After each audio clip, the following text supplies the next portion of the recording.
Hello everyone, Xeno What If here. Bring in part 20 of What If the Maximals crashed landed in Remnant. Link down description of the fanfiction of this What If. Listen here YouTube. I do not own anything and this is not a scam. Chapter 40. New Order. Vacuo, Darkside. Roman walked down the halls of the Darkside glad to finally be free of the infirmary. He knew his health was important, but a person would go crazy in there. "Hey Roman," yelled a White Fang member, causing Roman to look at the source. He then saw a small group of 5 members.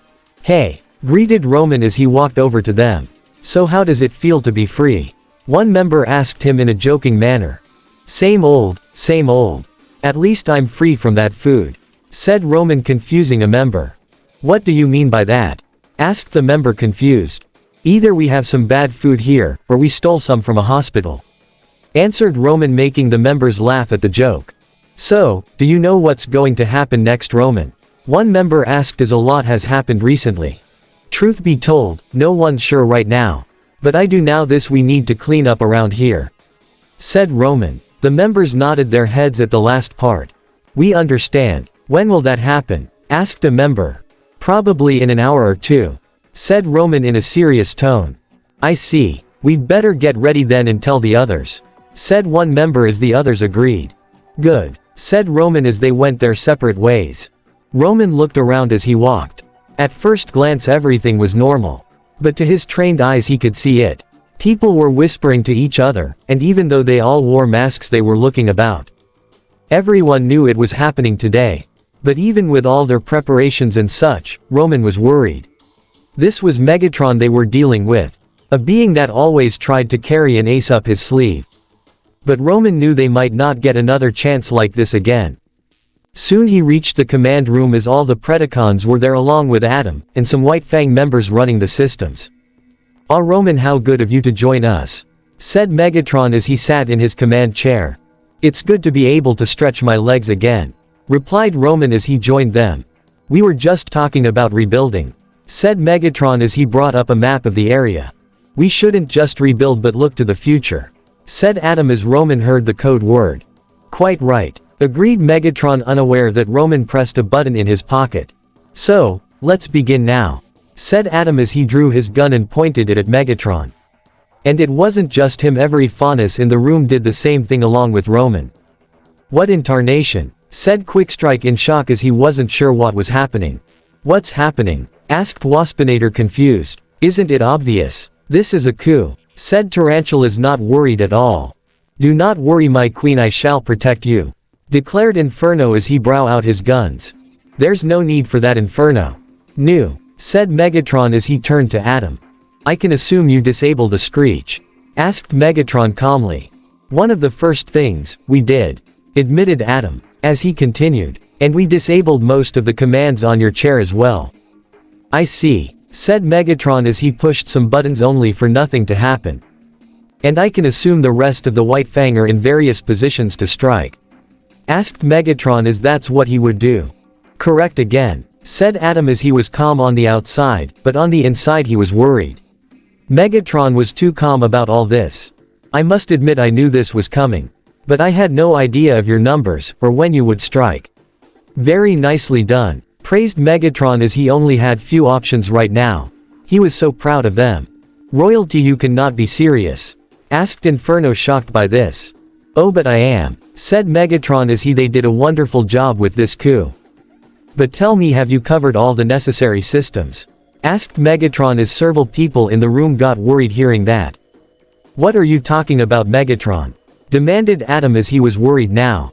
"Tell me, what do you think is the biggest difference between you and me?" asked Megatron smugly. "If you're thinking about poisoning us or something like that, you'll fail. We took care of the ventilation systems," said Roman as that was an obvious one. "A good answer, Roman, but not the only one," said Megatron with a grin as he pressed a button on his chair. Everyone looked around worried what could happen, but after a few minutes nothing happened. Was that supposed to do something?" asked Quickstrike, voicing everyone's question. "To us no, to them yes," answered Megatron as the organics in the room then felt it. "Is it getting colder in here?" asked Roman, worried. "It is," Agreed a member. You see, we can handle the cold way better than you. So it turned the heat down to -5 to start with. Said Megatron as he brought his fingers together. You're right Megatron, we can't handle the cold like you. But can you hold us off until we freeze? Asked Adam as everyone could feel the pressure in the air. That was when the alarms went off. Adam and Megatron keep staring at each other as the former spoke up. What's going on? Asked Adam curious. The member responsible for radar checked as they quickly paled at what they saw. It's the Grimm, explained the member in fear. How many? Asked Adam as their numbers should be small right now. You have to see this to believe it, said the member as they brow it up on the main monitor. Everyone was shocked at what they saw. It had to be hundreds of Grimm of various species coming towards the dark side. What? Was all Roman could say at the sight before him. He was glad he wasn't smoking anything right now as it would have fallen out of his mouth. Waspinator doesn't understand, said Waspinator as the Grimm avoided the area. This doesn't make sense. Grimm avoid us due to the energon we use, said Tarantulas as this didn't make sense. So what now Adam? Asked Megatron as even he was shocked by all this. Adam glared as this was the worst possible timing for them. They had it all planned out. They even planned to get Waspinator and Quickstrike over to their side. They weren't sure about Tarantulas, and they knew that Inferno was a no-go. But this much Grimm was unheard of before. Majesty they're parting, yelled Inferno as everyone saw the Grimm making a pathway. Everyone watched confused as the pathway continued to grow in length. Then they saw them. 7 people walking towards the dark side. They all instantly recognized Cinder and her group. Isn't that the woman Blackarachnia reported from the flying island? Asked Roman as they saw a white-skinned woman leading them. It is, said Megatron with a frown. So it's time, said Megatron as this wasn't how he wanted to find out who Cinder Master was. But he knew he needed to control what he could. Gentlemen, started Megatron as everyone looked at him. We have 2 choices right now. We can either fight each other right now, while the Grimm and whoever that woman is at our doorstep. Or we can, unite, I hate that word, and face her together.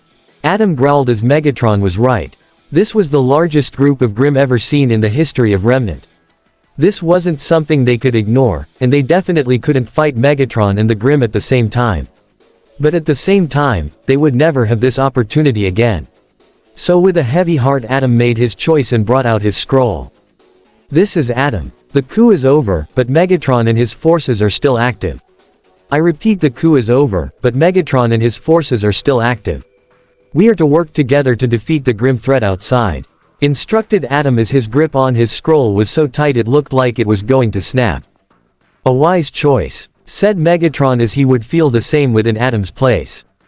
This isn't over, growled Adam as they lost so many advantages because of this. I would be surprised if it was, replied Megatron as they looked at the screen. So, do we fire?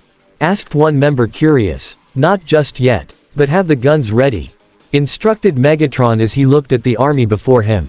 What are you thinking? Asked Adam curious. Why haven't they done anything? Wondered Megatron. A show of force, suggested Roman as Megatron nodded. Agreed, but what are they waiting for? Pondered Megatron as he rubbed his chin. An invite, suggested one member as Megatron to him. Why did you say that? Asked Megatron confused. Well, Cinder with them. Maybe they wish to talk, answered the member as Megatron thought about it. Contact Cinder, instructed Megatron as the member had a point. Royalty, you can't be serious, questioned Inferno. He has a point Megatron. We know nothing about this being, agreed Tarantulas as the risks outweigh the gains. I agree with both of you, but I'm not sure if we can survive that army out there, admitted Megatron as they would breach the base easily. He's right, whoever that is wants to talk, agreed Roman as he's seen and used these tactics before. She's on, said a member. Hello Megatron, said Cinder. Hello Cinder. I won't lie, when you left, I wasn't expecting to see you again so soon, admitted Megatron. Like you said Megatron, keep your enemies and allies guessing your every move, retorted Cinder as Megatron knew she was smirking. So are you here to fight or talk? Questioned Megatron. To talk Megatron, answered Cinder. And who am I talking to? Asked Megatron as he looked at the white-skinned woman. To Salem, answered Cinder as Megatron looked at the woman. So her name is Salem. Thought Megatron as that was one question answered. Very well, come in. But the Grimm stay outside. Said Megatron as he knew this was a huge risk. But his options were limited at the moment. Thank you. Oh, just know that Salem hates when someone looks down on her. I suggest moving some tables together in the mess hall. Warned Cinder as she hung up. She still has an ego. Said Roman offhandedly. Yes, but did warn us about this Salem. Said Megatron as he turned to Adam. Adam, contact the mess hall to put some tables together to make a conference table, including chairs. Once done, everyone meet us there. Roman, Tarantulas, both of you are with me to meet our guests. Instructed Megatron as he got up. Royalty, why not me? Asked Inferno as he wanted to by Megatron's side. First impressions is important, was all Megatron said as everyone went about their tasks. Megatron's group soon reached the main access point as they saw their guests. I am Megatron, leader of the Predacons. Introduced Megatron as he looked at the group of 7 before him. He saw this Salem, Cinder and her team, and 3 other men with them. Hello Megatron. I am Salem. You already know Cinder and her group. Said Salem as she gestured to Cinder's group. We know each other, as I'm sure she has told you about us. Stated Megatron as Salem grinned. And you be right Megatron. Though your appearance is not what I was told.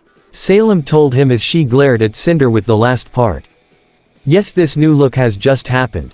Something Cinder would have known about if she stayed with us just a little longer. Megatron told her as he shot Cinder a smug look. I see, was all Salem said. And these 3 are? Asked Megatron looking at the 3 men.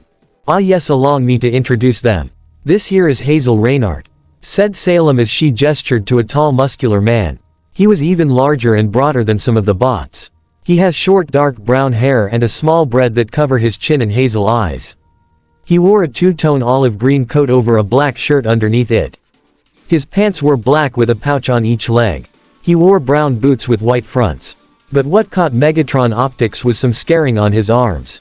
Hello there. Greeted Hazel as he eyed them. Megatron saw this and applauded him for keeping his guard up like that. Next is Arthur Watts. Continued Salem as gestured to a tall, but not as Hazel, slim-build man. He has slightly tanned skin with short black hair with the base having gray. He also has a thick mustache and eyebrows and green eyes. He was wearing a gray overcoat with yellow linings with a yellow dress shirt with a red vest and a black necktie underneath. He wore pants that matched his overcoat in color and red fingerless gloves. So you're the machines I've heard about. Said Arthur as he looked at them. I'm not impressed. So says the dead man. Said Tarantulas making Megatron look at him confused. What do you mean Tarantulas? Megatron asked him curious. Arthur Watts should be dead. Answered Tarantulas looking unimpressed. You shouldn't believe every military report you read. Was all Arthur said smugly. Then I guess your death after you were turned down from a major project is false as well. Said Tarantulas knowingly. Why you? Growled Arthur as Hazel held him back. Don't, and you allowed him to hit you like that. Said Hazel with a stern look on his face. One that Salem matched. Fine, was all Arthur said as he glared at the spider, who didn't care. Forgive Arthur, he's much better than that. Said Salem. Oh, I know how working with such egos can go. Admitted Megatron as Arthur looked offended. Though no one cared. And finally, this is Tyrion Callow. Said Salem as she gestured to her last man. This man was a scorpion faunus, as he had a tail sticking out behind him. He was a pale man with gold eyes with long dark hair in a ponytail shaped like a scorpion tail. He wore a white sleeveless jacket reveal his bare chest that was covered in scars. He wore white pants as well. On his jacket he wore 2 dark gray leather suspenders. His arms were covered with cream-colored bandages and elbow-length fingerless gloves. He also had on dark down leather boots. On his ears he had on a silver ring-shaped earrings. And finally on his wrists was a set of dual wrist blades that resembled scorpion pincers, called the Queen's Servants. Wait, you don't mean the Tyrion Callow? Asked Roman in fear as he stepped back. Something Megatron has never seen Roman do before. Yes. Answered Salem with a grin making Roman go pale. Roman, who is this man? Asked Megatron curious. Tyrion Callow is probably the most dangerous, degraded man to ever live. It took both Atlas and Mistral to capture him. The transport ship carrying him was then attacked by Grimm and his body was never found. answered Roman as Tyrion was one man everyone in the underground in Mistral avoided like the plague. Even those who hired him only did so as a last resort. What are his crimes? Asked Megatron as he saw the crazed look in Tyrion's eyes. Murder, assault, kidnapping, just to name his favorite ones. Roman told him as Tyrion grinned. You're right, those are my favorite ones, said Tyrion with a crazy grin. Wonderful, was all Megatron could say. Shall we? Said Megatron as he gestured to the inside of the base. Yes, said Salem as they all entered the dark side. No one said anything as they made their way to the mess hall for their meeting. As they walked, both Megatron and Salem looked at the other forces to gauge them. Soon they reached their destination. It's not much, as we don't have a conference room. But it should serve for this meeting, stated Megatron as he gestured to 3 tables pushed together to form a longer table with chairs around it. Yes, this will do for now, stated Salem as Megatron caught the "for now" part. Soon they sat down with Megatron and Salem at opposite ends with their forces sitting on their right side of them. Megatron then introduced Quickstrike to them since Salem did that for her forces. Where are Terraswar and Scorponic? Asked Cinder as she didn't see them. Dead. They fell into the lava during the quantum surge, stated Megatron as that was a blow to his forces. I see, was all Cinder could say. Though she wished she was the one who did in Scorponic for that bomb. Though she then realized something else. In Blackarachnia, continued Cinder as she didn't see the she-spider. She, started Roman as he didn't know what to say. She betrayed us and joined the Maximals, declared Megatron, surprising Cinder and her group. She did, was all Cinder could say in surprise. Though Blackarachnia did keep to herself a fair bit, so maybe this was always her plan. That's what happens when you use lousy programming, said Watts offhandedly. My programming was perfect, transforming her into a Predacon. The problem lies elsewhere, declared Tarantulas as he can already tell he won't like Watts. And yet she left. If you want, I can help teach you some better codes, said Watts smugly. Now why should I learn anything from a man who faked his own death? Questioned Tarantulas as the two glare at each other. Nuts and bolts, snarled Watts. Hairless monkey, retorted Tarantulas. Gentlemen, please. The purpose of this meeting is to avoid a meaningless fight, said Salem as Megatron looked at her interested. And why should we fight? After all, we never even knew you existed till now, asked Megatron curious. I prefer the shadows to work in. After all, people can't come after you when they don't know you exist, stated Salem, and Megatron agreed with her. And what exactly is it you're working on? Asked Megatron curious. A world where today's corruption is gone, stated Salem, confusing the Predacons. Huh, was what most of them said, confused. What are you saying? Asked Roman, confused. Then let me tell you all a story, started Salem as she told them her tale. She told them about how once there were 2 gods who lived on this world. And how once she was a normal girl trapped by her father, and how she risked everything to send out messages for help. Many came, but all failed until Ozma showed up and freed her. The two fell in love and were ready to live their lives out together. But then one day Ozma fell terribly ill. There was no cure for what he had and he died. Heartbroken, Salem went to the gods to bring him back. But they refused, stating it was beneath them. Heartbroken, Salem wandered the lands. As she did, she learnt more and more that the gods did very little and took more than they gave. Realizing this, Salem spread the word of what she found. Many kingdoms investigated things and realized the truth. Furious, they gathered together and confronted the gods. But the gods, tired of all this, wiped out all of humanity, except for her. Since they knew she was the cause for it all, they cursed her to never die and left the world. She lost track of how long she was alone on this world until one day humans reappeared, along with the Faunus. The two groups never got along and fought often. Salem would try to stop them, but when the gods cursed her, they made her look like she is now. And as such, no one would trust her.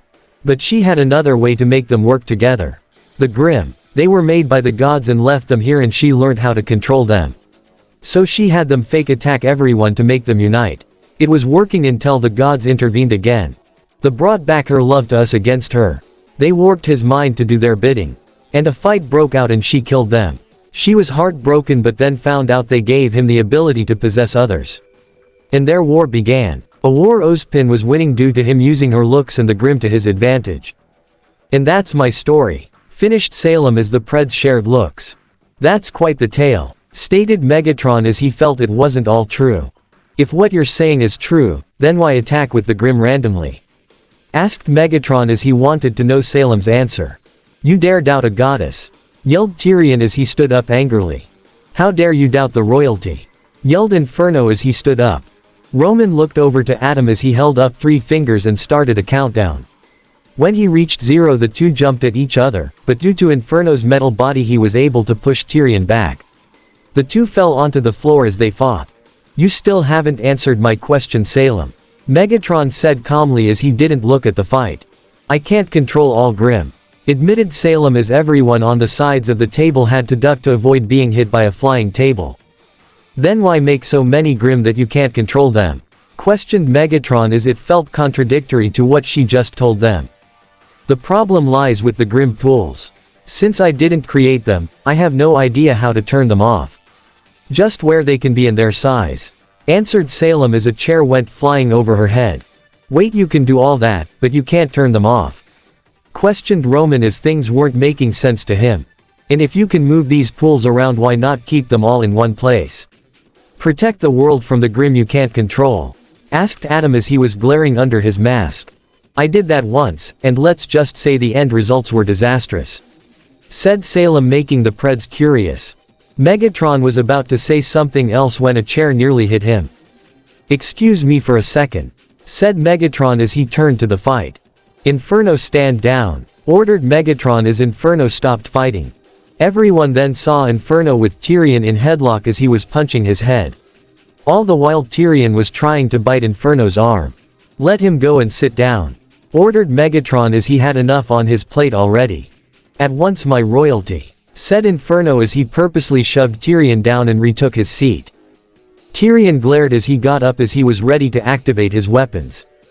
Tyrion, was all Salem said as Tyrion got up and sat down.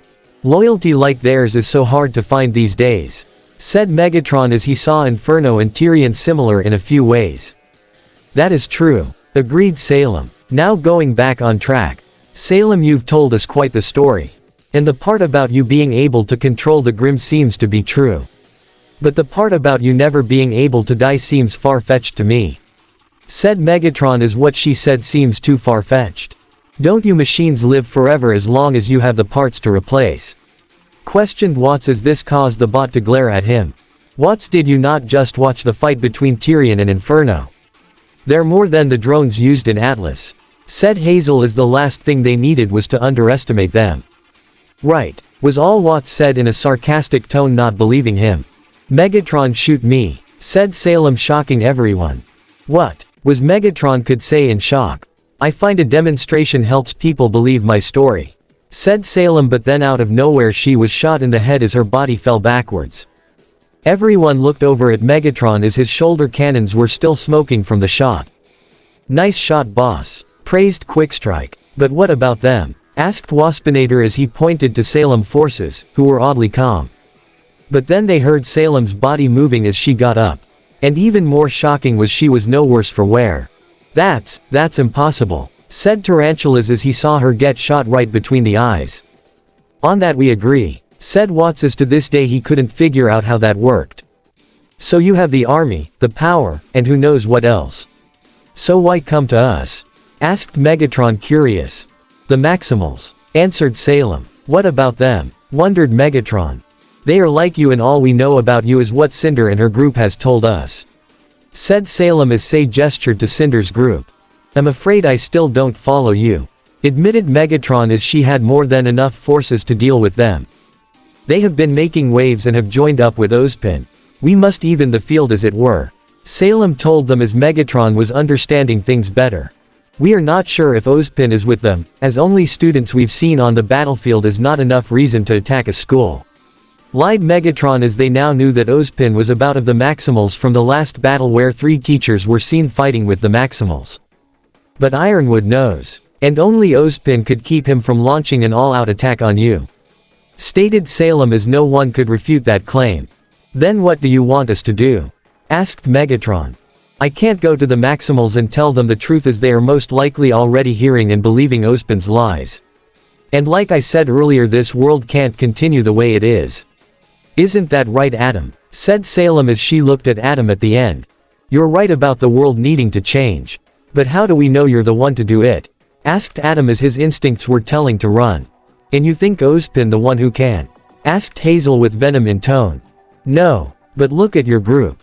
You have a scientist who faked his death, a mass murder, and a girl whose desire for power got her captured.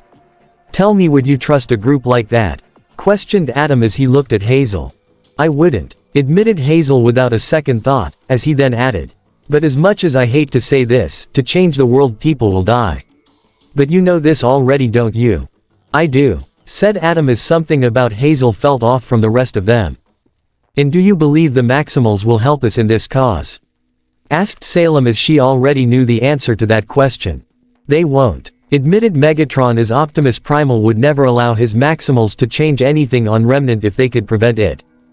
But I highly doubt what you want and what we want are even remotely similar. Stated Megatron as he wants to rule this world and was willing to allow Faunus to have more rights than humans. On that I agree, but there is one thing that our enemies have that we do not. Started Salem as she looked Megatron right in the optics. Unity. Finished Salem as Megatron could not refute that. Then answer me this then, Salem. How would us working together work? Questioned Megatron as he could see the friction between their forces already. We operate separately. This way we can keep the Maximals and Ozpin's group guessing and make it so they won't know we're helping each other. Suggested Salem. I see the logic in your suggestion, Salem. But how are we to stay connected? Asked Megatron as communication lines can be hacked. I give you two options, Megatron. The first is I can leave one of my Seeker Grims with you. This Grim will allow us to talk without worrying about being listened in on. Started Salem as she could see that they felt uncomfortable with that idea. The second one is I leave one of my own here to act as an intermediary. Finished Salem as that caught Megatron's interest. And who would you leave? Asked Megatron as he eyed Cinder. Cinder. She already knows all of you and knows what to expect. Answered Salem as this caught most of the Predacons by surprise. After all, the person they put a bomb around their neck, forced her to do degrading tasks, and other such things. She was able to escape and now she wants to come back. Tell me, Cinder, why do you want to come back? Is it your choice or hers? Asked Megatron as he eyed Cinder. It was my choice, Megatron. Answered Cinder as she looked Megatron in the optics. Why? Asked Megatron as this choice intrigued him. This is a new age, Megatron. And as such we must adjust and change. And if that means working with you once more, I will with you. Answered Cinder as Megatron just eyed her. He said nothing for what felt like forever, until he finally spoke. Very well, Cinder. But thing won't be the same as before.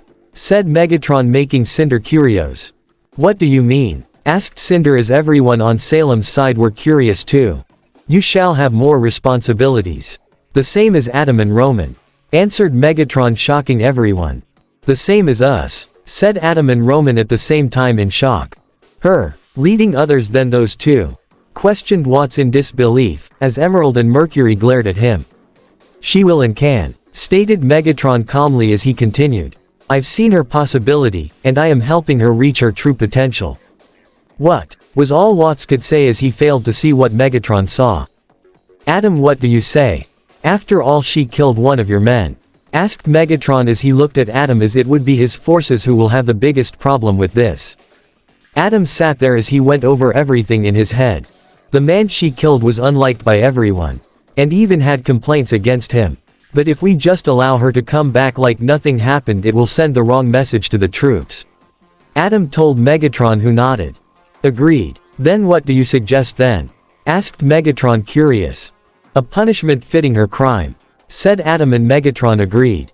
Do you have a problem with this? Asked Megatron as he looked at Salem.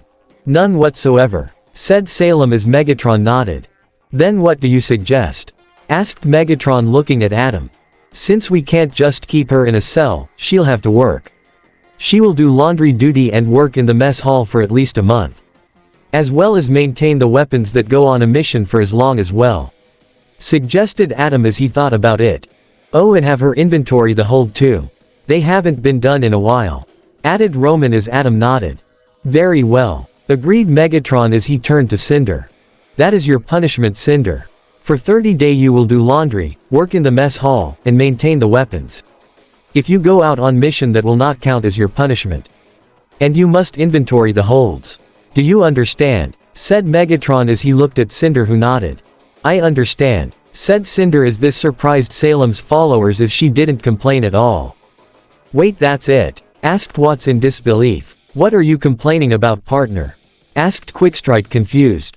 You call that a punishment? Questioned Watts as that wasn't a punishment, that was chores.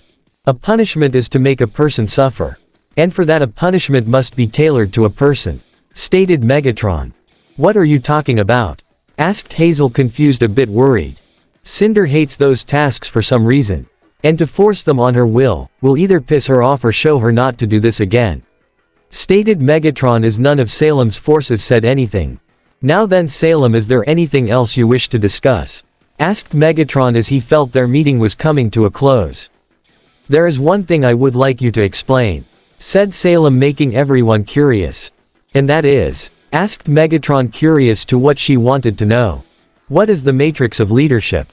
Asked Salem as Megatron, though he saw a worried look on Salem's face for a second. And what do you want to know? Asked Megatron, curious to what she already knew. Cinder stated that it's some sort of knowledge gather.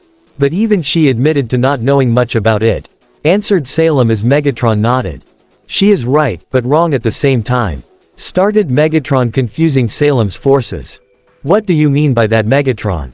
Asked Salem, confused. The Matrix is a scared relic of the Autobots. Whoever holds the Matrix allows their wisdom to be copied into it. Then the next person who wields it gains the previous holder's wisdom along with their own, explained Megatron as Salem nodded. I see, said Salem as she was the full dangers of the Matrix. So what, it's just a glorified database then? Asked Watts, unimpressed. Yes, but the truth is no knows the full power of the Matrix, said Megatron. What do you mean by that, Megatron? Asked Salem, a little worried. What I mean is the Matrix holds power that no one truly understands.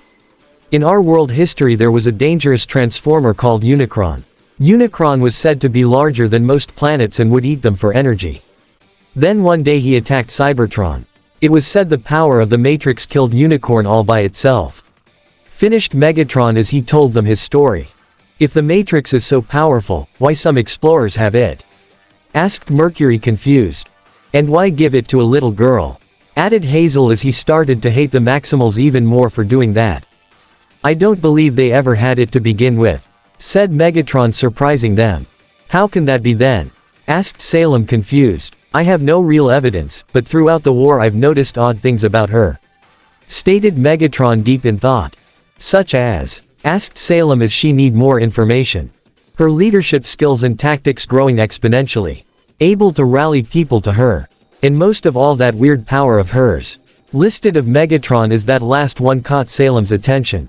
Weird power? Asked Salem as she wondered if the Matrix affected the power she knew that Ruby already had. It's hard to explain. She creates this flash of light that's actually an attack, explained Megatron as they still didn't understand it. A deadly flash of light? Questioned Watts as he raised an eyebrow in disbelief. Watts, it's real. I've seen it myself. How it nearly killed 2 Predacons. And if you're not careful it will kill us, warned Cinder of all people. Hearing Cinder warning about an attack was enough for Hazel and even Tyrion to listen to her. But Watts was another story. And you believe this Matrix is the source of this power and not her semblance? Questioned Watts, not believing it. Knowledge is power, Dr. Watts, warned Salem as he of all people should know that. And it's not her semblance. Her semblance is some sort of speed-based one. We even captured her to find out.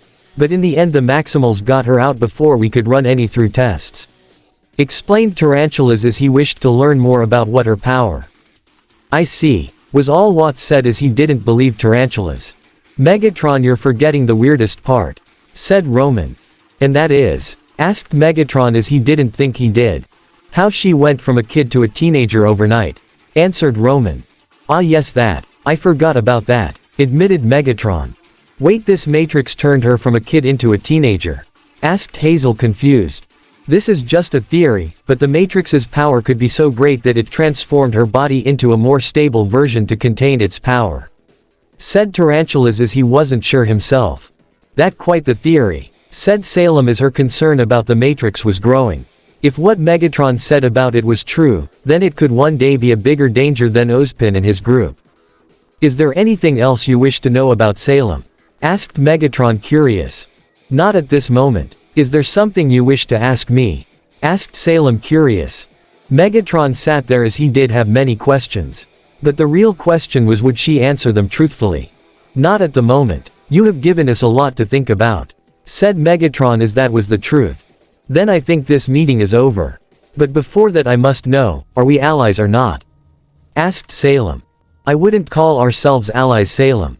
But I see no reason to be hostile with you right now. Answered Megatron. I will accept that, said Salem as she stood up as did Megatron. The two then walked over to each other and shook hands. I'll leave Cinder in your care then, said Salem. The next time you see her you might not recognize her, said Megatron with a grin, making Cinder a little nervous. Soon Salem and her forces left the dark side as the horde of Grimm left with them. Seeing they were gone, Megatron called for Adam and Roman to his quarters for a private meeting. Well, this has been a day, said Roman as he sat down. You can say that again, agreed Adam as he wanted a strong drink right now. Agreed. Also agreed Megatron, but they had to get down to business. I know you two tried to pull coup on me. And I should kill you for that. But we have a new threat to deal with, started Megatron. Salem, said Adam as he's never seen anything like her before. Yeah, and worse yet, I can't tell what's she lying about. And I consider that one of my strengths, said Roman as he felt ashamed that he couldn't.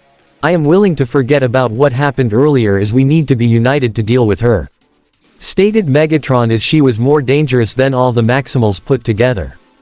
But how do we deal with her? You shot her right in the head. And she got right up like nothing happened, asked Roman as he's seen a lot and never saw anything like that before. He has a point, and that's after we get through all those Grimm. Agreed Adam, not buying the part where she could only control so many of them. You are both right, but every being has a weakness. We just need to find hers, stated Megatron as that was easier said than done. And we're really just letting Cinder back in her, asked Adam as he put on a face during the meeting. We will. She or one of her followers might slip up and give up some information. Or we may turn her against Salem, Megatron told them, though they looked unconvinced. Think we can get the Maximals to take care of her? Wondered Roman. Maybe, but let's not be hasty here.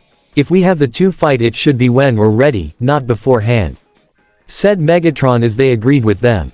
Gentlemen, I know we were ready to kill each other just a few hours ago.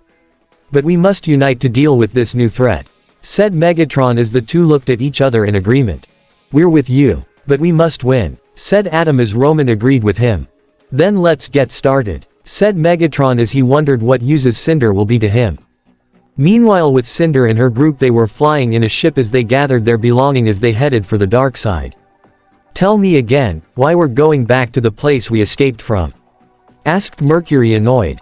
He does have a point, Cinder, admitted Emerald as this confused her. Tell me, Mercury, which groups hold the most power on Remnant right now? Asked Cinder as she flew the ship. Groups with power? I guess the Transformers, Salem, and Ozpin, answered Mercury, not understanding why that was important. That is correct, Mercury. And tell me, who do you think will rule this world in the end? Asked Cinder again. Mercury and Emerald both thought about it before Mercury answered. I guess either Salem or Megatron, said Mercury, not realizing what he just said. You're right, Mercury. And as such, that's why we're heading back to the dark side, Cinder told him. Huh, said Mercury, confused, making Cinder sigh. Mercury, the Maximals and Ozpin don't have what it takes to finish the fight. But Megatron and Salem do. And do you really think those two will coexist with each other? Stated Cinder as Mercury was now seeing it. So we're putting ourselves in a position to stay on the winning side when that happens, said Mercury as it made sense now. That's right, said Cinder as it was the best play right now. Cinder, what if we're found out? Asked Emerald, worried. We won't be, if we just act normal, said Cinder as she doubted Salem would find them out. It was Megatron she was more worried about. But like she said, if they acted normal, they should be fine. After all, the world and the beast wars were entering a new page. And she would be on top of everything when everything is done and over with. And done. Both sides have now heard about Remnant's secret war. Though both sides have heard different versions of the story. And while the Maximals and Ozpin will stand together, the Predacons and Salem are fighting separately. And poor Adam and Roman, their plan to take over was stopped by Salem. And worse yet for Salem, her actions have united the White Fang and Predacons against her. And Cinder is trying to play both sides to stand on top. Will it work? Who knows how that will work? Will Salem or Megatron catch wind of her plans? Chapter 41. Night on the town. Oh. Vale, Beacon. Tonight was the night, where teams RWBY and CFVY plus Marrow and Penny were going to do their investigations. Currently they were at Beacon as they were getting ready. I don't like this, said Marrow as he wasn't wearing his Ace Ops uniform but some jeans, a white shirt and a black jacket. I know what you mean. Agreed Velvet as she wore some jeans and brown t-shirt. It has to go this way. If we go in our hunter outfits, more eyes would be on us and we don't need that. Blake told them as she knew the rules and hoped they stayed the same, as she wore jeans and a black shirt. Not that, but I do agree with you on our looks, Blake. I don't like going in without intel. Last time I did that, it resulted in the Ace Ops getting captured. Marrow told them as they understood that. But unlike last time, you have backup waiting, said Optimus as he, Ozpin, Clover and Rhinox were there as well. And we have this communicator ready for you, said Rhinox as he held a box in his hand. So how did they work again? Asked Clover, a little confused. It was my idea, said Ruby as he walked over. This communicator has a one-way radio in it and a small tracker in it. It's so small it can be placed on your thumb, and no one will notice it unless they're looking for it. Ruby told them. And how many do we have? Asked Marrow as he was glad they weren't going in totally isolated. Just the one. They're hard to make and it takes quite some time, said Rhinox as he revealed a thin strip in the box. Then give it to Blake. She knows way more what to expect than me, said Marrow as this surprised Clover. Are you sure, Marrow? Clover asked him as Blake was a student and he was a graduated huntsman. Yeah, she knows way more about the White Fang than me. And as such she'll be able to react faster than me, explained Marrow as Velvet spoke up. I agree with him, Velvet told the others. Okay. Blake, your thumb please, said Rhinox as he put the communicator on her thumb and explained everything she need to know. And what about the rest of us? Asked Yang as she shot a glare at Ozpin. You don't need extra attention like they do, Yang. Unless you're not telling us something about this informant you're going to. Asked Optimus as Yang glared at him. Don't even try that, she told Optimus as she walked away. Still not over what we learned the other day? Asked Clover as he was looking at Yang. No, and to be honest her attitude is getting old with a lot of us, said Optimus, thinking back to the times Ruby was put in harm's way and she'd explode. She's young and had a rough upbringing, started Ozpin. She needs to know we are here for her, but not if she keeps acting like this. Experience? Asked Clover, curious. Both as teacher and a parent, said Ozpin as there is no easy answer. Is everyone ready? Asked Ruby as she looked at everyone, as she got, yes, and such. Okay everyone, let's go. And remember, while this is just to gather intelligence, be ready for anything. We don't know how Megatron will react if he learns of this, warned Ruby as Megatron had a way of catching them off guard. No one said anything as they agreed with Ruby. Soon they all headed towards the airships to head out. Yatsuhashi, Fox. A minute, said Ozpin out of nowhere. The two looked at each other confused but walked over to Ozpin. Yang just glared at Ozpin as she tapped her foot impatiently. Something everyone saw this but knew better than to say anything. Soon Ozpin was done with them as both of them nodded to Ozpin. They rejoined Yang, who just marched away. I wonder what that was about, asked Rhinox, referring to Ozpin talk with the two. I have a feeling, I know, said Clover as he had a feeling Ozpin knew who Yang was going to meet with and was giving them an edge. Oh. Ruby's team. A little later Ruby's team was walking through one of the nicer areas of Vale. Friend Ruby, are you sure that this is where the hideout is? Asked Penny, confused. This is the area Blackarachnia told us. Why? Said Ruby, curious why Penny asked that. I thought evil organizations hide out areas that people don't go to. Penny told her as that made the girls blink surprised. Penny, who told you that? Asked Ruby, curious. Some files I was able to read. Said Penny, further confusing them. What sort of files? Asked Weiss, curious as sometime people do that. I am not sure what their classification was, but they were filled with pictures and colors. Hearing that surprised them as they started to laugh. What is so funny? Asked Penny, confused. Penny, those aren't files, those are comics. Ruby told her as Penny was confused until she realized her mistake. Oh, I see. Said Penny as she made a file to prevent that from happening again.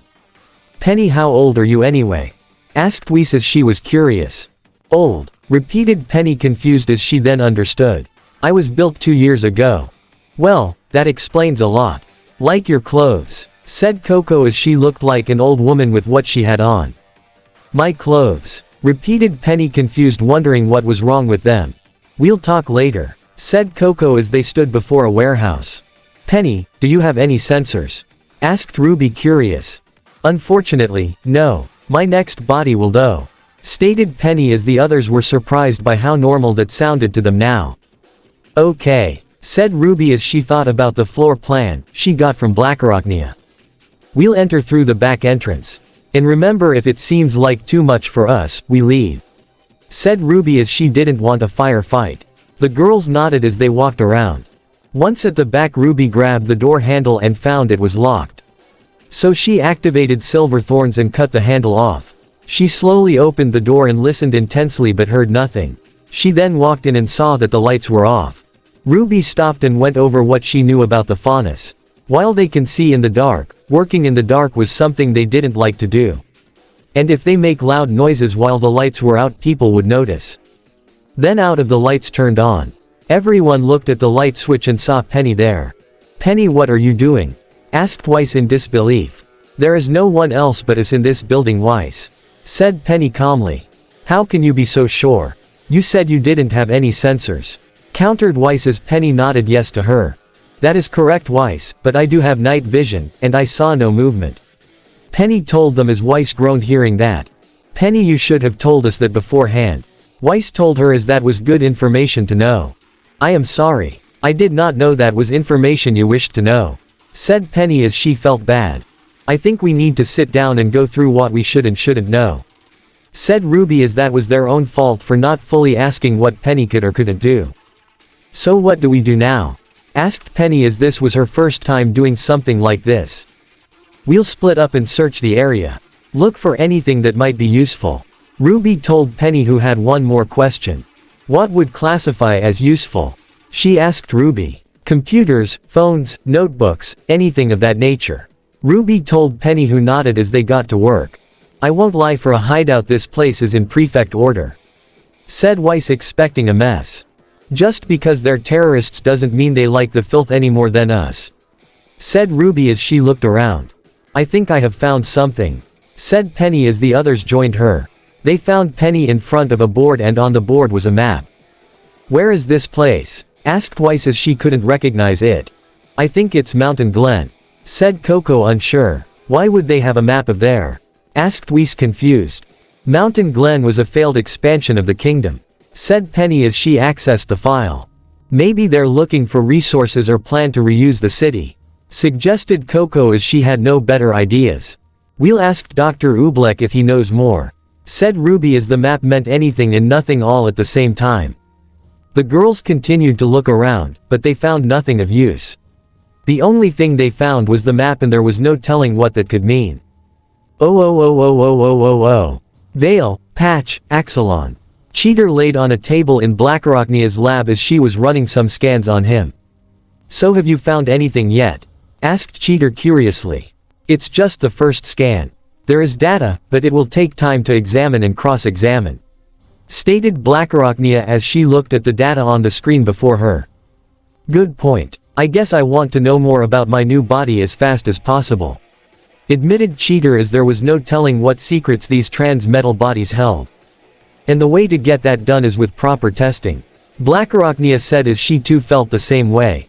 So what's next? Asked Cheater curious. I want to scan all the bots who are trans metal now and compare them to their old bodies. I want to see the differences. Then I want to see how your bodies deal with energon build-up. Explained Blackarachnia, as that was just the first round of tests she had planned. That was when the door opened, and Ironwood stepped in. "Come in," said Blackarachnia sarcastically. "Ironwood, what are you doing here?" asked Cheater, confused as he sat up. "I need all research you have on the Grim and the blueprints for the Grim scanner," ordered Ironwood, shocking Cheater by the tone. "No," said Blackarachnia as she went back to her work. "What?" said Ironwood, not used to such tone. "Expect from Kiro." "You heard me," said Blackarachnia, not caring. "I am the General of Atlas, started Ironwood, only for Blackarachnia to turn around and face him. A man with a bloated ego, who willing to sacrifice lives to stroke his ego. Glared Blackarachnia. The two glared at each other as Cheater got worried. "We're allies and as such should share information," argued Ironwood, as that made Blackarachnia laugh. "That's rich coming from you. If I didn't tell Ruby that you got captured, no one would have known what happened to you," stated Blackarachnia. The two glare at each other as neither one was stepping back. Cheater sat there awkwardly as he had no idea what to say or do. Then, after what felt like forever, Ironwood turned around and headed for the door. "I won't forget this," was all Ironwood said as he left the room. "Wow," said Cheater, as he knew Blackarachnia was tough, but this was a whole other level. "You sure you wanted to do that? He might tell Optimus about this," Cheater warned her. "And say what? That I refused to give him data. What's bad about that?" questioned Blackarachnia, as Cheater admitted she had a point. "I guess I'm worried about making him an enemy," Cheater admitted. "I don't think you'll have the choice," said Blackarachnia, as she looked worried. "What do you mean?" asked Cheater, worried. "He's been acting on his own more and more," said Blackarachnia, as Cheater thought about it. There was the time he went for the disc on his own, how he brought Pietro and Penny with telling them, and just now. He was starting to see a pattern forming. "How long do you think we have?" asked Cheater, worried. "That's the question." Blackarachnia, as Ironwood was the one in control. Meanwhile, Ironwood was in the command center as he was copying files. He made sure no one saw him as he finished the last file. Once done, he took the drive and walked away, with no one realizing what he did. Oh. Yang's team. Yang lead Fox and Yatsuhashi through the streets of Vale. She didn't say much as the two boys knew she was still fuming. "Yang," said Yatsuhashi out of nowhere, making her stop. "What?" said Yang in a near growl. "You have to calm down. If we're to get any info tonight, you need to calm down," Yatsuhashi told her as Yang glared at him. "I am calm," snarled Yang. "No, you're not," said Fox as he joined in.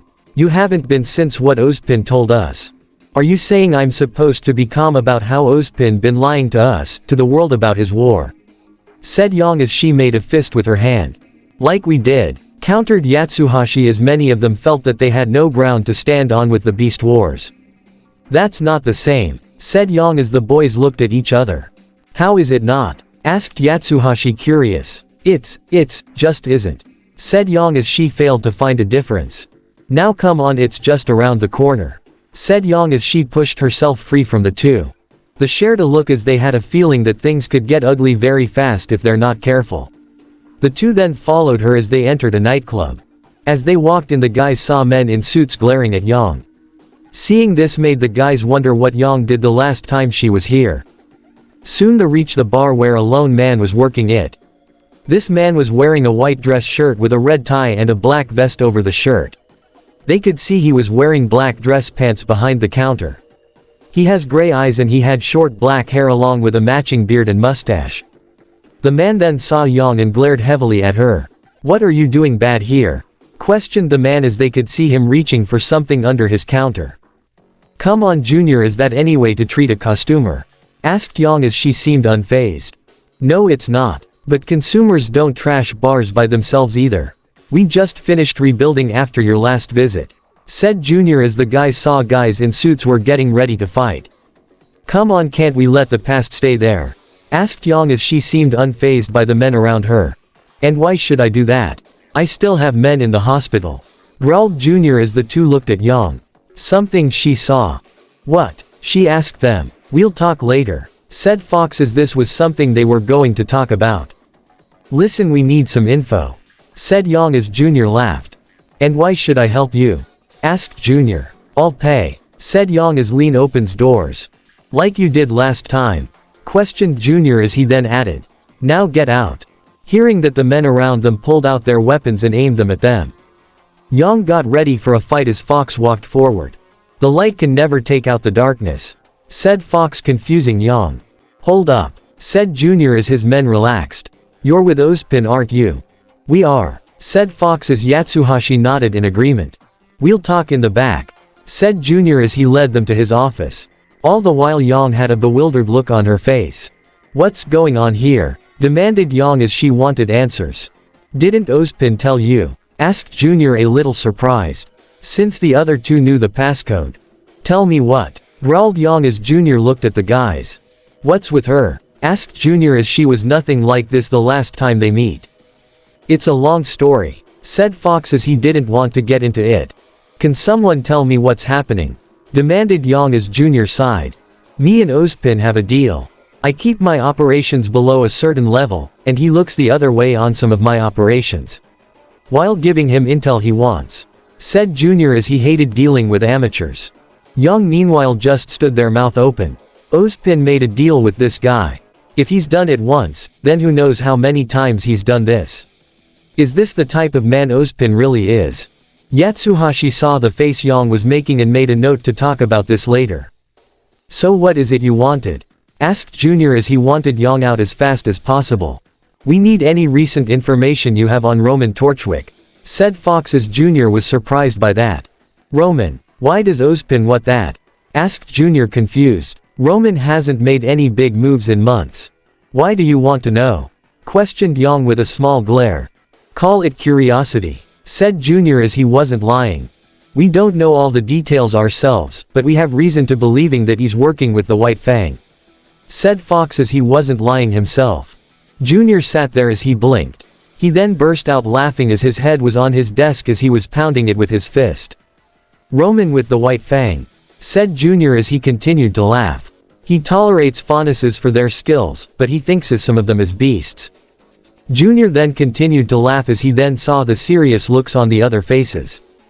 Wait, you're serious? Said Junior, surprised. Yes, said Fox as Junior was shocked by this. There's no way Roman working with them, said Junior as he then got idea. Not unless there's a third party involved.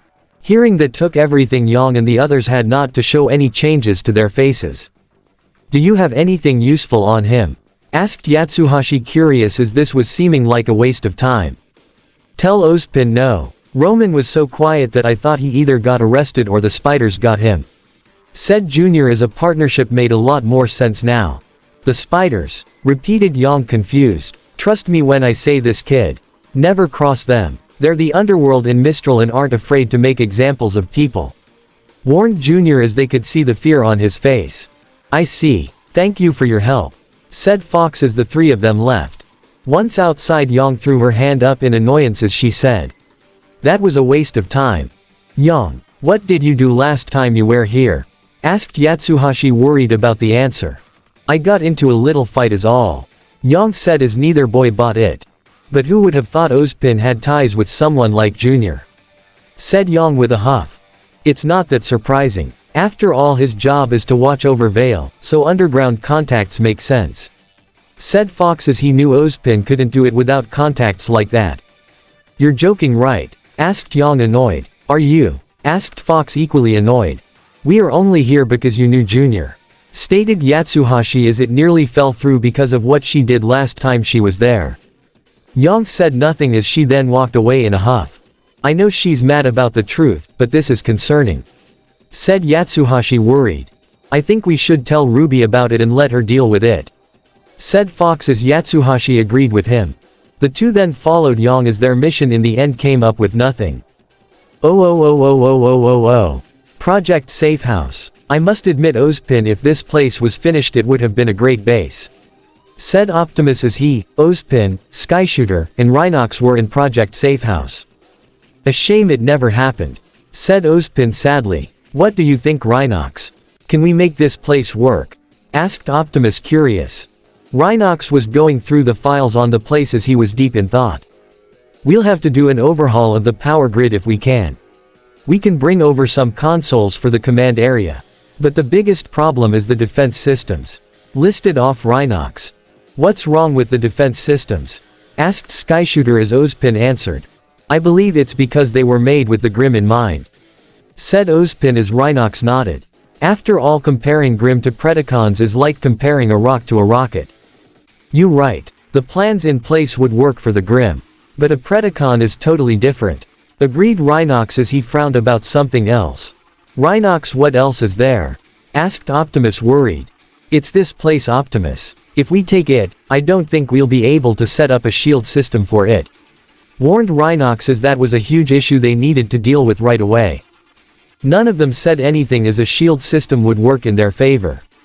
But if they can't make it work, should they abandon this place? Rhinox, does a shield have to cover the whole structure?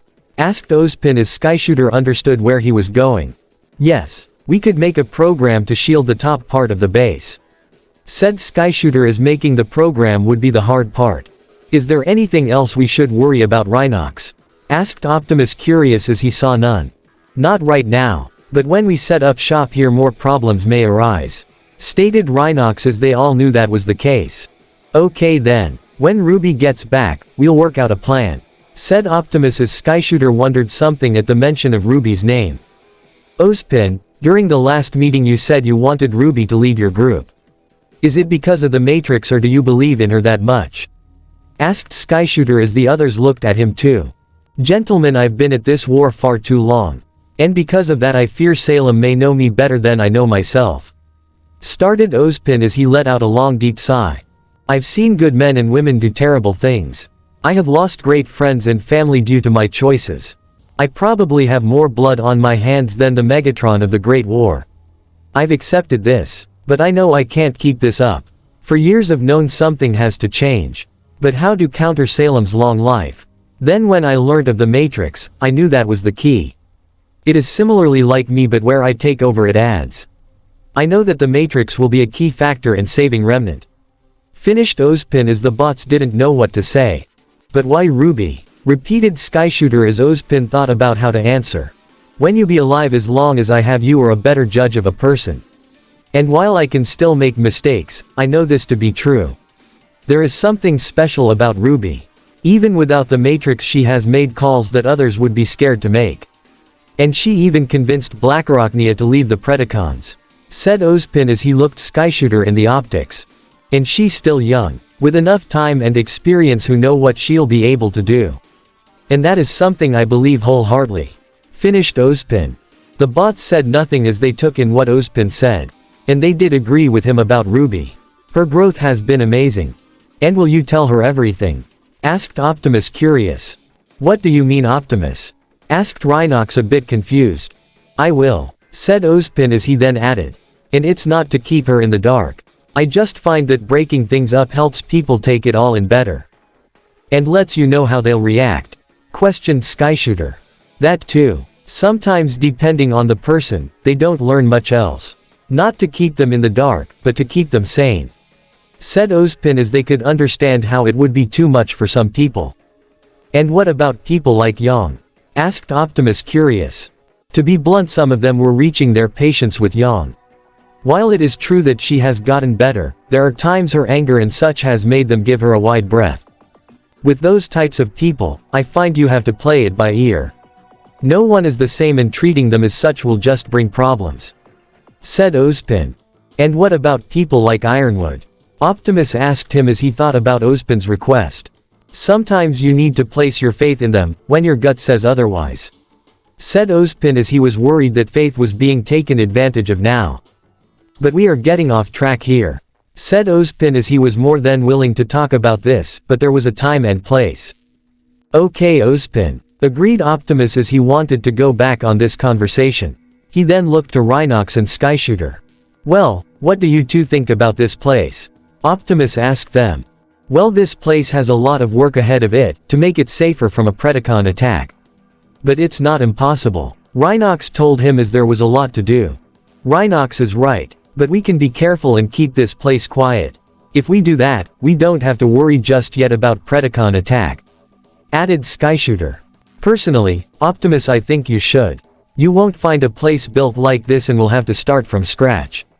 Added Ozpin as he brought up a good point. Optimus thought about it as they all made good points.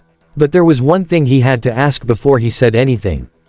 Ozpin, there is a good chance that Megatron will attack here, and Beacon could get caught in the crossfire. I started Optimus only for Ozpin to cut him off. Optimus, I appreciate your concern. But I fear an attack from Megatron is only a matter of time for Beacon or any of the other schools. Said Ozpin as Optimus sighed as he knew Ozpin was right. Are you sure, Ozpin? Asked Optimus worried. Optimus, I understand where you are coming from. But wondering and worrying about what ifs and could be will just drive you crazy. Ozpin told him. Ozpin's right, Optimus. Agreed Skyshooter. I know. Admitted Optimus as he wished there was something they could do. In that case, Ozpin, we'll take this base, said Optimus as Ozpin nodded. Very well, I will forward you everything you need to make it so this place never existed. Said Ozpin as Optimus nodded.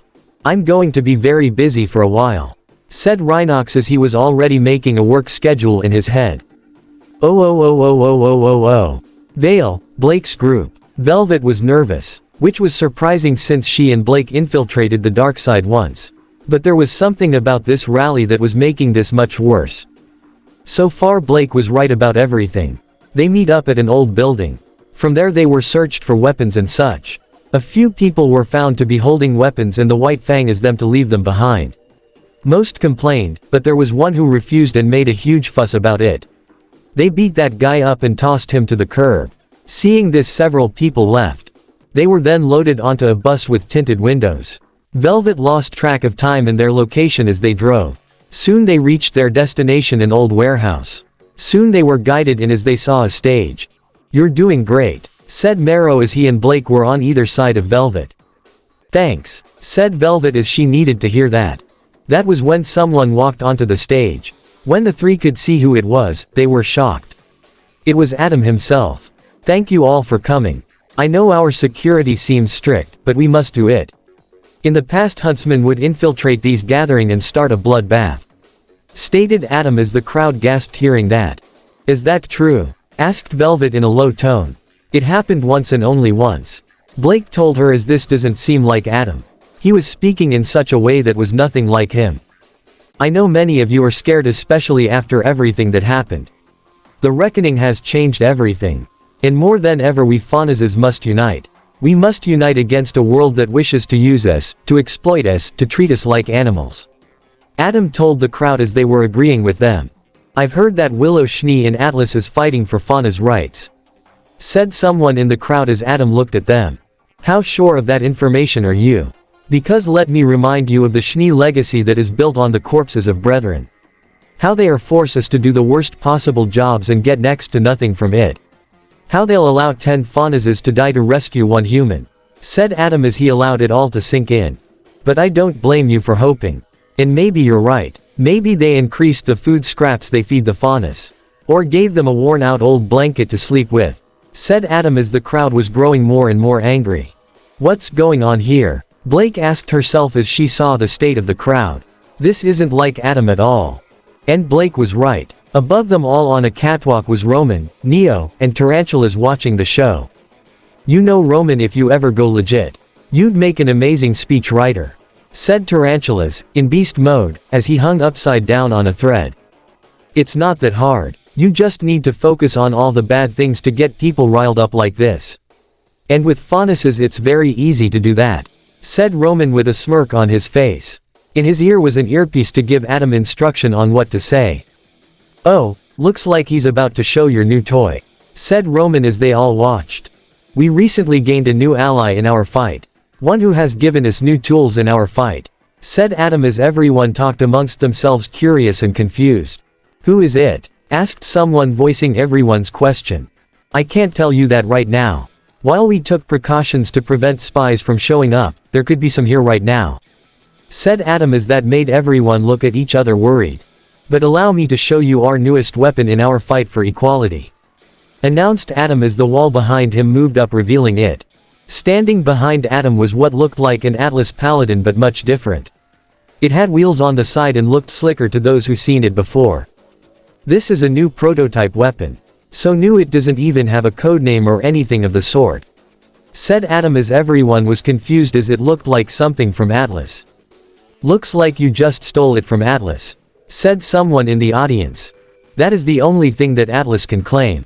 This battlesuit uses weapons that they could only dream of and has a special feature that will shock everyone who sees it. Said Adam as he brought out a remote and pressed a button.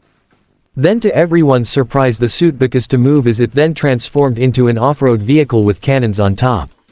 The middle of the mech was the cabin while the arms and legs folded around and such and became the bottom of the vehicle. Imagine this, a fleet of vehicles like this driving towards our enemies and then transforming and whipping them out. Said Adam as his personality was taking over. Up top Roman slapped his face. I warned him not to get so vocal. Said Roman as that was a double-edged sword. Let him do it. Shows how much he liked my new invention. Said Tarantulas with a grin on his face. Neo just shook her head as she looked at the crowd. When she did her eyes went wide when she spotted Blake's group. She then tugged on Roman's sleeve.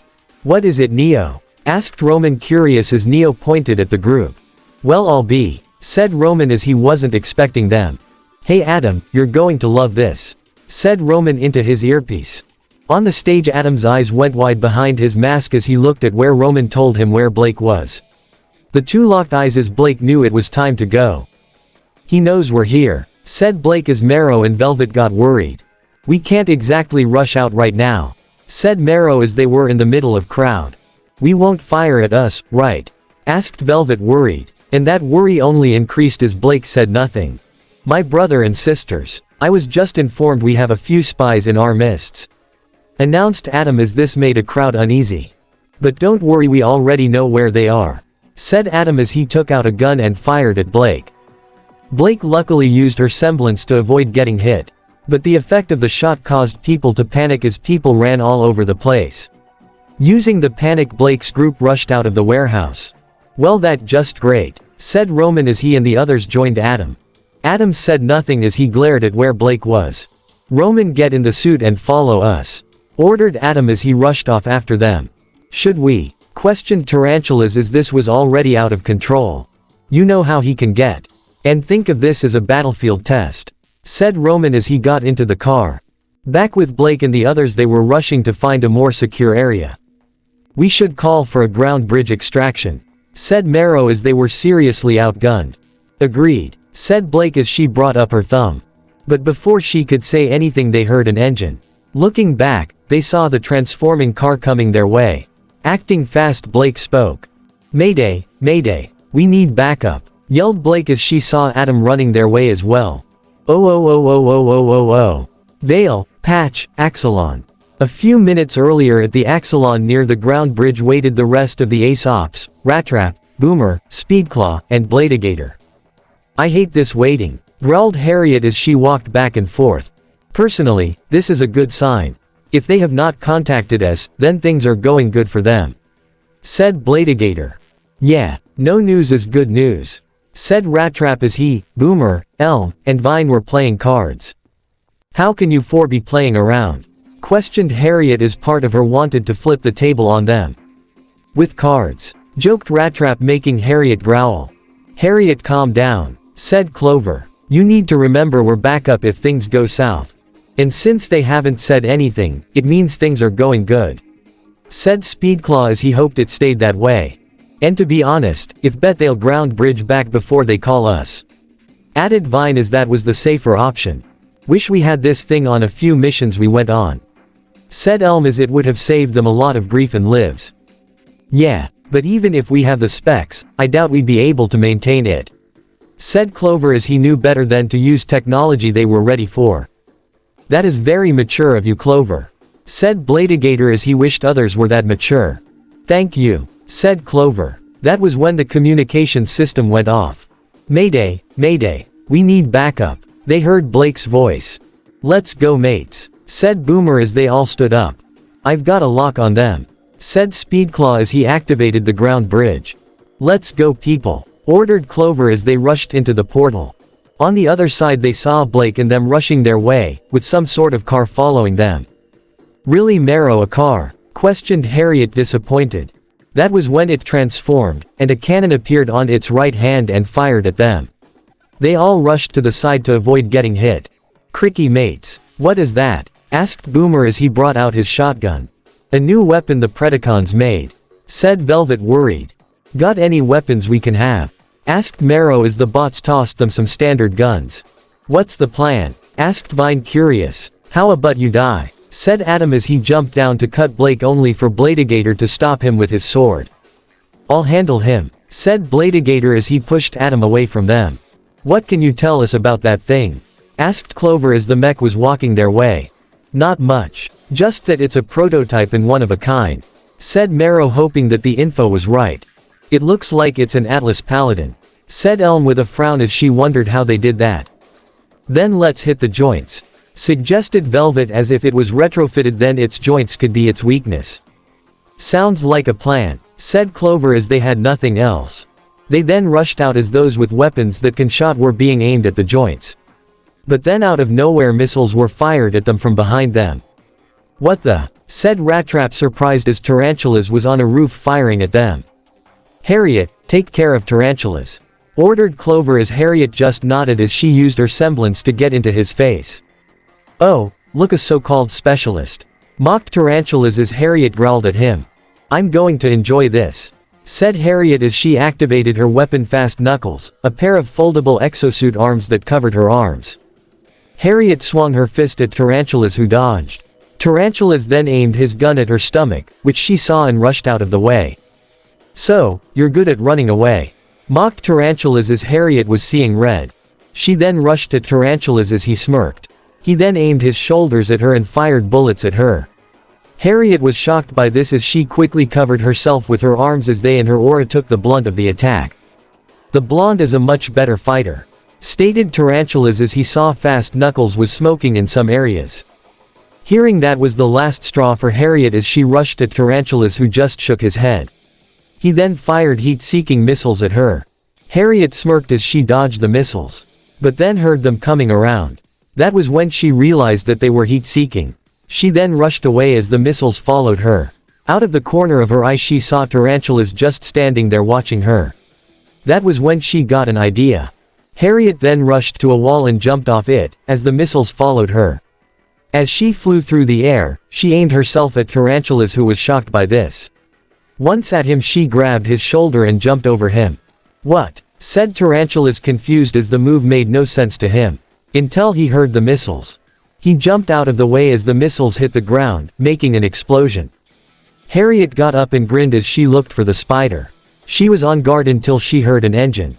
Rushing to the edge of the building she was on, she saw Tarantulas driving away in his vehicle beast mode. "Come back here," yelled Harriet, pissed off. Elsewhere, Bladegator and Adam had their blades crossed. "I'm surprised you're still with Megatron," said Bladegator as he figured he'd use the situation with the brothers to his advantage. "Who says I am?" retorted Adam. "The fact that you're working with Tarantulas," stated Bladegator as the two broke away. "That means nothing," yelled Adam as he charged at Bladegator. At the same time, it wasn't going good for the others.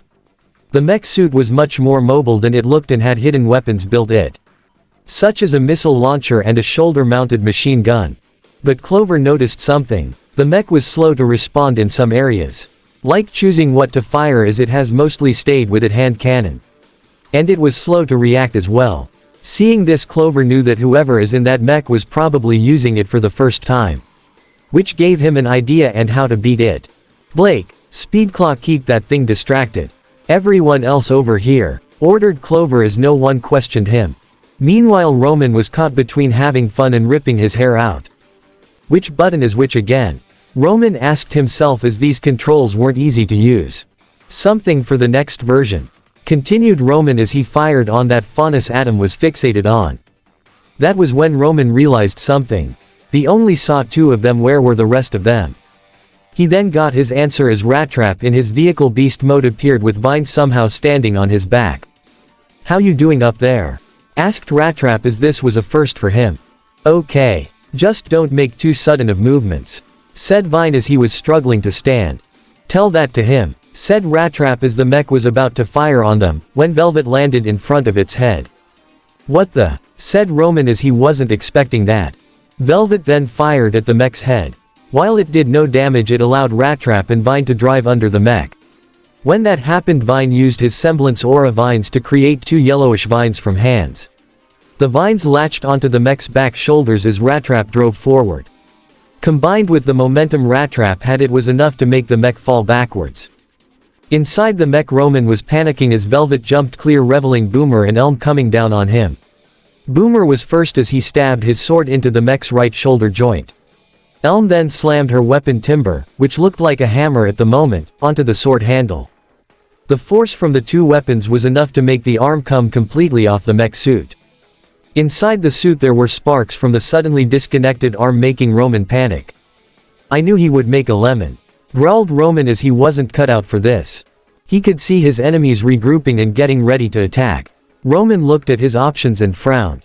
His mech was missing an arm, he was already struggling with the controls, and his enemies looked pumped up from taking off his arm. Time to run, said Roman as he pulled the escape switch. The roof above him opened and the seat ejected out. Well, that just happened, said Rattrap as he wasn't expecting that. You can say that again, agreed Elm as she was expecting more of a fight. At least he left the mech behind to study, said Clover as that was lucky. Yeah mates, 'cause I think we're going need to know how this thing works, said Boomer as they struggled against the prototype piloted by a novice. Back with Bladigator, he and Adam were at a stalemate, neither gaining ground as they knew the other tricks. Then they heard something falling, but neither wanted to take their eyes off the other, fearing that it would be the opening the other needs. Watch out below, yelled Roman as his chair nearly landed on Adam. Roman, what are you doing here and where's the mech? Asked Adam in shock as he nearly got flattened. Gone. They overpowered me, said Roman as he got up. So what now, Adam? Asked Bladigator as he kept his guard up. Adam glared at Bladigator as he wanted to continue. But he knew the other Maximals would be here soon. And without the mech their chances of winning are gone. Let's go, said Adam as he and Roman got ready to run. I don't think so, said Clover as they surrounded the 2. Seeing this, Adam growled, but Roman looked calm. I do think so, said Roman as he looked calm, too calm for a man in his position. That does it, said Harriet as rushed at both of them, ready to knock them out and cuff them. As she neared them, Neo appeared out of nowhere, and with a grin opened her umbrella to stop Harriet. Harriet, undeterred, continued on as she punched the umbrella. Then to her surprise, the umbrella, Neo, as well as Adam and Roman all shattered. What? Said Harriet in surprise. Where they go? Asked Marrow, confused. They used the confusion to run into the sewers, said Speedclaw as he pointed to the open sewer hole. Well, this has been a night, said Rattrap as the others agreed with him. How are you so calm? We let 2 high-level targets get away, snapped Harriet. Harriet, the goal was information tonight. We weren't ready to fight that mech. But now we know about it, so I call it a win, said Marrow as he would have hated to fight out on the battlefield. Harriet is right, we won a different fight tonight, agreed Vine. Whatever, said Harriet as she deactivated Fast Knuckles as they fold onto her back. As they did, they sparked a bit. If you want, Ruby could look at that, suggested Velvet as she might even have a few upgrades in mind. Harriet just huffed and walked off. Oh. Vale, Patch, Axelon. Later everyone was back at the Axelon as they compared notes. So to summarize, the hideout only had a map of Mountain Glen, Yang's contact had nothing, and the Predacons are working on a new weapon, said Optimus as they got mixed results. Yup, agreed Ruby as she was worried about the mech. Prime, was all Optimus said. I'll increase Huntsman patrols in the Mountain Glen area, and I'll have Dr. Oobleck look into everything about that area. Maybe we'll get lucky and whatever they have planned was cancelled by the reckoning, said Ozpin as Optimus agreed with him. Ozpin, said Yang with a small glare. Why the hell do you have a deal with some like Junior? Hearing that, Ozpin sighed as he was warned by Fox and Yatsuhashi that this was coming. Yang, you must understand that one person, or group can't keep watch over everything. There will always be people or groups who will use the shadows to their advantage. I reached out to Junior because he was the one with the most humanity, explained Ozpin as Yang spoke up. So that makes it better. She questioned him. No, it doesn't. Not always. Admitted Ozpin is something to keep lives safe. They had to do things they didn't want to. And what about you, Yang? How do you know Junior? Asked Ozpin as this caused Yang to freeze. That's not important, said Yang, trying to brush it off. You can't accuse someone of something when you also use the same person, stated Skyshooter as Yang growled. Yang, said Ozpin in calm tone, making her look at him. I understand you're angry at me and I won't deny I don't dissever it. But all I ask is we can sit down and talk about it. Afterwards you're free to feel however you want, said Ozpin as Yang looked at him. Fine, said Yang as she'll think about it. Going back to the mech, said Blake, changing topics. I took a quick look at it. Looks like they used an Atlas Paladin as the base and upgraded it, said Clover as he knew how those machines worked. So it was a rushed order then, said Speedclaw as that scared him and the others. So the question is, when will the next version come? Said Ruby with a frown. As that question will keep some of them up at night. By the way, where's Ironwood? I'd be sure he wanted to hear this, asked Cheater as he didn't see the general at all. The general's still in Atlas, said Clover, confused.